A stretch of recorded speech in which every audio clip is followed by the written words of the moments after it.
Vasanth TV ரசிகர்களுக்கு வணக்கம். இன்னைக்கும் நம்மளுடைய தெரிந்து கொள்வோம் நிகழ்ச்சியில தெரியாத பல விஷயங்களை தான் தெரிஞ்சுக்க போறோம். வெள்ளை பன்னிகள்லாம் இருக்கு இல்லையா? அதாவது ஒயிட் பிக்ஸ்ன்னு சொல்லுவாங்க. அந்த ஒயிட் பிக்ஸ் எல்லாம் இப்போ நிறைய பேர் வீட்டிலேயே வளர்த்த ஆரம்பிச்சுட்டாங்க. முன்னாடியே ஃபார்மிங் ஏரியாலாம் இருந்துச்சு அப்படின்னா, கண்டிப்பா அந்த ஒயிட் பிக்ன்னு ஒரு தனி இடமே ஒதுக்கி வச்சிருப்பாங்க.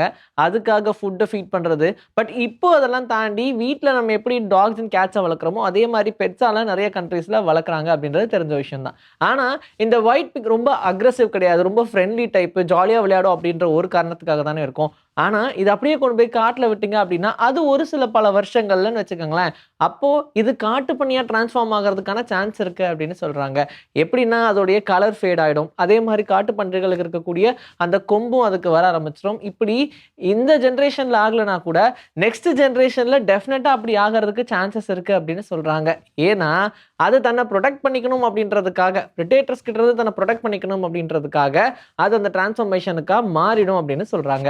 கிர்கிஸ்தான் அப்படின்ற ஒரு கண்ட்ரி மட்டும் தான் இந்த உலகத்திலே கடலை விட்டு ரொம்ப தள்ளி இருக்கு அப்படின்னு சொல்றாங்க. எந்த அளவுக்கு இத சுத்தி இருக்கக்கூடிய 4 கண்ட்ரிகளையும் தாண்டினா மட்டுமே தான் இவங்களால கடலையே பார்க்க முடியும். இப்படி ஒரு குடும்பம் வேற யாருக்குமே கிடையாதுன்னு வச்சுக்கோங்களேன். அப்படி கண்ட்ரி எல்லாமே சுத்தி இருந்து 4000 கிலோமீட்டர் டிராவல் பண்ணி போனா தான் அங்க இருக்கக்கூடிய மக்கள் கடலையே பார்க்க முடியும் அப்படின்ற மாதிரியான ஒரு சூழ்நிலையில இருக்காங்க. இருந்தாலும் அங்க வணிக ரீதியா எந்த ஒரு பிரச்சனையும் இல்ல அப்படின்றதுனால மக்கள் அங்கேயே வசிச்சுக்கிட்டு இருக்காங்க.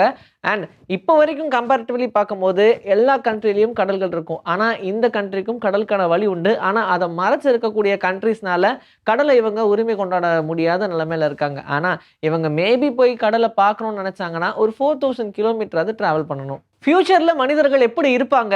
ஃபர்ஸ்ட் ஃபியூச்சர்ல மனிதர்கள் இருப்பாங்களா? எல்லாருமே ரோபோட்ஸா மாறதுக்கு சான்சஸ் இருக்கே அப்படின்னு சொல்றாங்க. ஏன்னா, அப்போ எப்படி இருக்கும் அப்படின்றத இப்பவே ஓரளவுக்கு பிரெடிக்ட் பண்ண ஆரம்பிச்சுட்டாங்க. இப்ப ஏதாவது ஒரு ஆர்கான் ஃபெயில் ஆகுதுன்னு வச்சுக்கோங்க.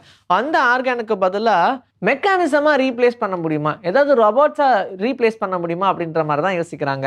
அண்ட் ஃபோர்ஹெட் உடைய சைஸ் நம்மளுடைய நெற்றியுடைய சைஸ் பெருசாகறதுக்கு சான்சஸ் இருக்கு. ஏன்னா, நம்மளுடைய பிரெயினோட வளர்ச்சியும் இதுக்கப்புறம் ரொம்ப அதிகமா இருக்கும். அதனால அத தக்க வச்சுக்கணும் அப்படின்றதுனால நம்மளுடைய நெற்றியுடைய வளர்ச்சி அதிகமா இருக்கும். அந்த ஸ்பேஸ் ரொம்ப அதிகமா இருக்கும் அப்படின்னு சொல்றாங்க. மனிதர்களுடைய ஹைட்டுமே இன்கிரீஸ் ஆகுறதுக்கு சான்சஸ் இருக்கு அப்படின்னு சொல்றாங்க. ஸோ இப்போ ஆல்மோஸ்ட் ஒரு 6.2 அப்படின்றது மாடரேட்டா இருக்கு அப்படின்னா, அது 6.5, 6 தான் லெவலாவே இருக்கும் அப்படின்ற மாரி சொல்றாங்க. ஆவரேஜ் ஹைட் அப்படின்னு பார்க்கும்போது நம்ம இந்தியாக்குள்ளனா ஒரு 5.6, 7ன்றதே ஒரு நல்ல ஹைட் தான். பட் எல்லாருமே கிட்டத்தட்ட ஒரு 6ல வரதுக்கு சான்சஸ் இருக்கு அப்படின்னு சொல்றாங்க.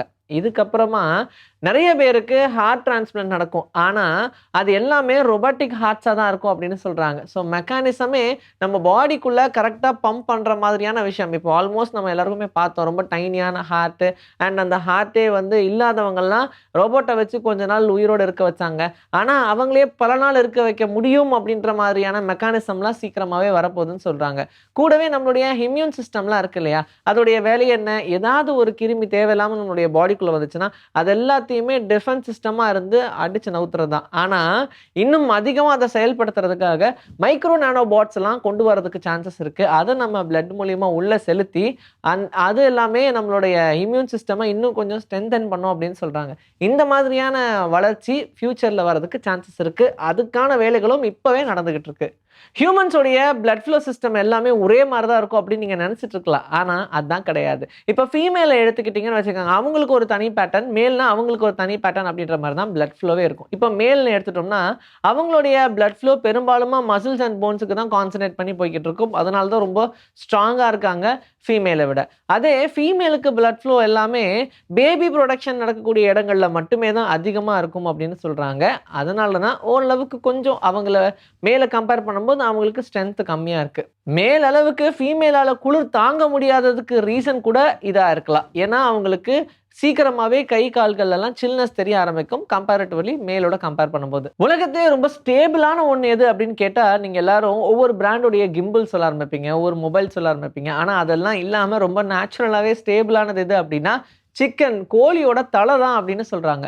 கோழியோட தலைக்கு இருக்கிற ஸ்டெபிலிட்டி வேற எதுக்குமே கிடையாது. நீங்க என்னதான் கோழிய போட்டு ஜிகு ஜிகு ஜிகு ஜிகுன்னு குலுக்குனாலும், கரெக்ட்டா அதோடைய தலை மட்டும் ஆடாம பெர்ஃபெக்ட்டா நிக்கும். இப்போ ஒரு குட்டியான கேமராவ வச்சுட்டு அதோடைய தலையில மாட்டி நீங்க ஒரு வீடியோ ஷூட் பண்றீங்கன்னு வச்சுக்கோங்க.